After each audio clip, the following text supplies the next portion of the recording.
What you just said is one of the most insanely idiotic things I have ever heard.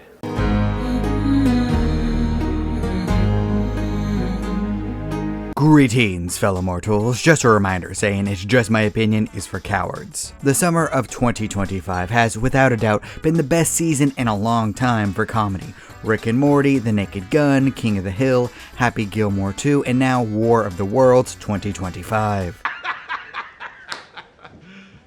You serious? There's only one single problem. Ice Cube's War of the Worlds is in no way supposed to be a comedy. There are moments where you're supposed to laugh, but oddly enough, those are the only moments where I wasn't laughing. That's not funny. That's not... There are rare moments and times where things just break my rating scale. Usually the lowest number I would mentally give a movie out of 10 would be a 1. War of the Worlds defies the norm, shattering the scale by going into the negative numbers, something that is not normally possible. I'm going to give you a Super F! Terrible that is actually amazing to watch. Within the first minute, I burst out laughing at the absurdity of the technology and hacking being displayed. A camera points at a guy on a phone and Ice Cube is able to instantly hear both sides of the conversation. That is the stupidest thing I've ever heard. Yes, Ice Cube plays a federal agent who sits in a chair all day and spies on people for a living. Yay, isn't that just amazing? That totally makes this character endearing to us. All he has to do is type a few words and press a few buttons and he can instantly access anything. Meanwhile, I can't get a text to send if I'm under the wrong tree surrounding my house. Can you hear me now? Good. This level of hacking and technology is the most absurd thing I've ever seen. It makes Watch Dogs, of all things, look believable. At least there needs to be some effort and thought involved into some of the hacking sequences. Here, it's absurdly fast, almost instantaneous, and very, very easy. And I love this so much. Hello? I love you. I give a lot of passes to computers and sci-fi and fiction. If it works in that universe, fine, whatever. But this is going a little bit too far. Everything from camera jumps to monitoring phones to easily tracking giant robots and establishing patterns within seconds had me bawling with laughter. There's a line of unbelievability, and this film left that behind them about 2 miles ago. That sign can't stop me because I can't read. Oh yeah, the aliens. This is a War of the Worlds movie after all. I think the name should give away the fact that this is about aliens invading our world to harvest fuel for themselves. Except instead of grinding up human bodies, they're, well, we'll get to that. But wait! There's more! So the premise is that Ice Cube is working in his federal office all day spying on people, especially his 2 kids, a female scientist who is pregnant and a gamer guy who still lives at home. Not to mention his Amazon driver son-in-law, or grandchild's baby daddy, I guess, whatever. He's just creeping in their phones, in their bank records, and in their social media at all times like a complete weirdo.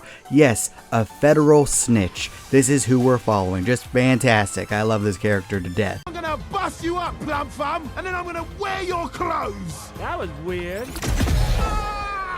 He's always trying to track down this super hacker who always seems to get away from him.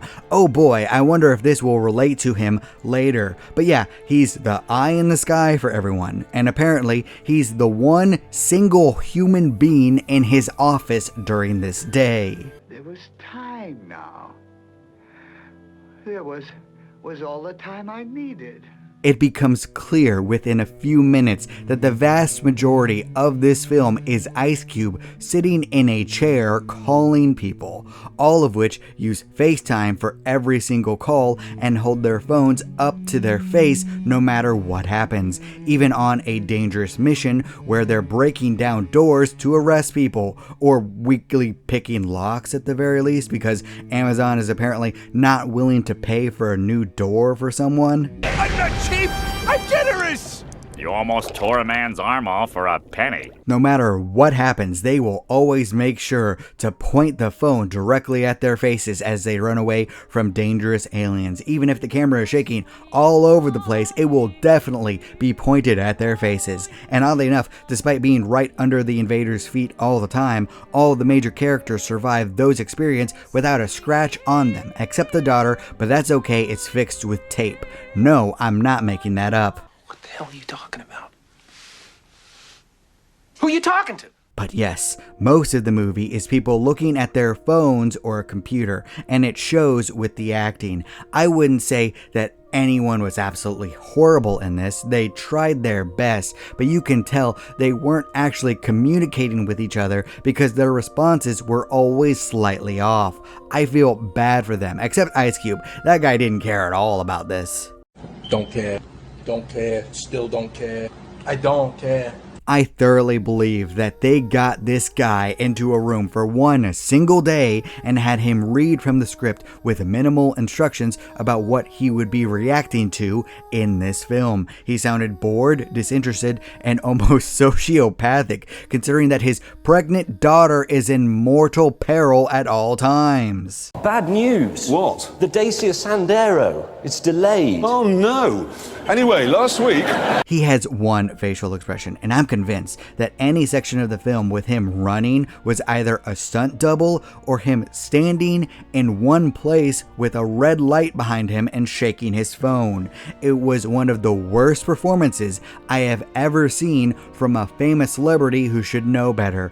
I promise you that theater kids in high school could have done a better job. Yeah, that's one fine-looking barbecue pit. Why doesn't mine look like that? And the editing, oh my god. While all of the acting is on phones and computer angles, the rest is shown on a monitor that is constantly flipping and zooming through various tabs, search engines, and video footage. And I'm pretty sure I've seen all of those military images before. You've seen this before? 11 times, as a matter of fact. As for the aliens which fell from the heavens, well, they made sure to make the images blurry and wild to hide how bad everything looked. Once again, I think that these images were projected into footage from other things, and I'm about 90% sure that AI was used for this garbage. Kill it! Kill it with fire! Everyone flee! So the acting kind of sucks. The cinematography was bad. The constant flipping and zooming through the various screens to present a sense of urgency was awful. I wouldn't be able to recognize the music if you put a gun to my head and told me you would pull the trigger if I couldn't tell the difference between this and random copyright-free tunes on the internet. So, why don't you do us both a favor and pull the trigger? Do it! Do it, motherfucker! Pull the trigger! And the writing just falls off the cliff immediately because people are constantly telling us that their communication systems and their power grids are failing, but no one ever seems to really have a problem answering their phones or hacking into something or getting important information from the aliens, like their patterns, their goals, and even their DNA somehow. What? Bro, what are you talking about, man? Which is good because Ice Cube is apparently the best and only information gatherer the government has. So much so that the president relies on him for battle formations. It was so fortunate that Ice Cube couldn't exit the building or had any technical problems whatsoever. I'm sure everyone who has ever been on the phone with IT for 2 hours to fix a single problem can relate to this.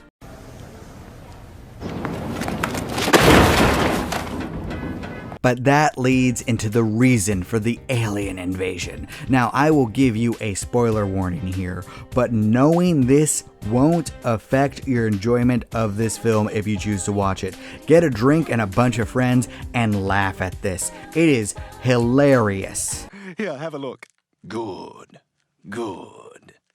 Alright, spoilers in 3, 2, 1. They want our data. Yes, they want to eat our data, our information, because that is our most precious resource, which is incredibly less cool and fun than tossing humans in the meat grinder. Disappointed! All the aliens want is to absorb all the data gathered by a giant government behemoth project that has all of our data and can predict our every move before we do. And somehow Ice Cube doesn't know about this, despite the fact that he is the best information gatherer in the world. Isn't that convenient? Are you crazy? Or just plain stupid? And after he discovers this, the big bad removes his clearance, only for his hacker son, who was the person that Ice Cube was chasing at the start, to immediately reactivate his clearance somehow, and Ice Cube turns on the government instantly, spilling the information onto the web through social media, which is still functioning perfectly despite the fact that aliens are attacking and destroying our power grids. This makes perfect sense. Stupid is, stupid does, Mrs. Blue. I guess. The pregnant scientist's daughter then uses the DNA collected by the secret agent friend in order to make a kill sequence. Meanwhile, the hacker son converts the DNA into coding in order to have the aliens absorb it as data. And no, they do not have any special labs or supercomputers to complete this impossible task in only 2 minutes. They're just in the middle of nowhere in different places. Is it that great? Whoa!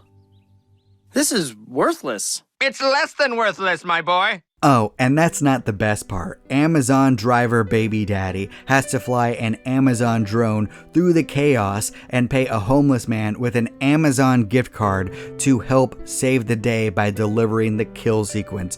No, I did not make any of this up. This is, in fact, the climax of the movie. Well, that sucks. And then when the information gets to Ice Cube, he has to go into a server room and upload the data while pretending that he's going into a radiation core chamber like Spock from Wrath of Khan.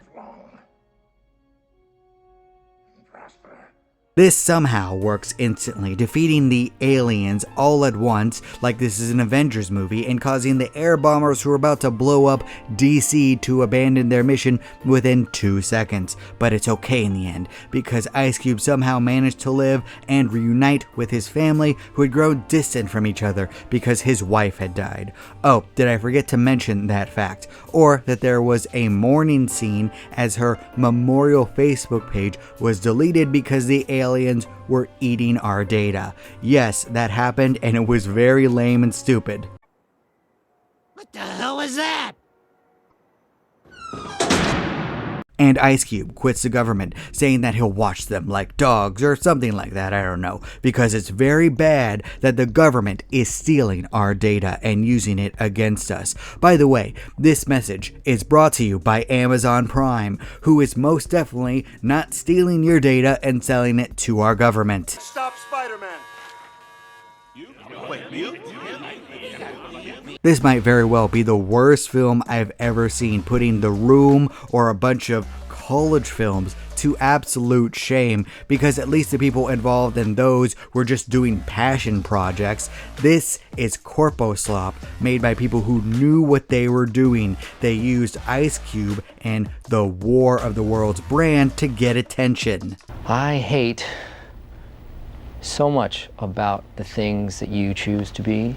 There's nothing good about this. The acting, the directing, the camera work, the music, the CGI, the writing, it is all terabad. And I could not recommend this movie more if you want something to laugh at. I enjoyed every single second of this film because of how terrible it was. I've only had Arlo for a day and a half, but if anything happened to him, I would kill everyone in this room and then myself. We have reached new levels of so bad it's good. Get a bunch of alcohol, grab some friends, and watch this. It will be the funniest experience of your life. Just don't expect to be entertained any other way. This is just, I can't even think of how it could be worse. Look, the disease ending of the original War of the Worlds might seem to come out of nowhere, but it's 100 million times better than this. All this talk has made me hungry. And by the way, I do like the idea of someone being stuck in one location and having to fight a different way. If you want a movie that did this better, go to Netflix and watch The Guilty. That's actually a pretty decent film that used a very similar idea. This is brilliant.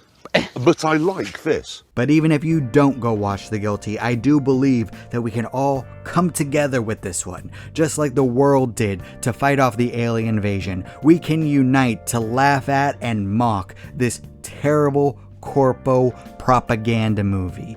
That is the true message of the film. We have a common enemy in War of the Worlds 2025. So join me and point and laugh at this. Let's laugh at him. But what did you think? Did you like this film actually? Do you agree with me and hate it? Can you find the humor in it all? Please leave a comment down below. I'd love to hear your thoughts. And remember, if you disagree with everything I have to say, that is perfectly fine. After all, everyone is entitled to their objectively wrong opinion. Kids, you're both just awful. Thank you all so much for watching. You're still here? Good night, everybody. Thank you. You bye. Boom. Do not despair.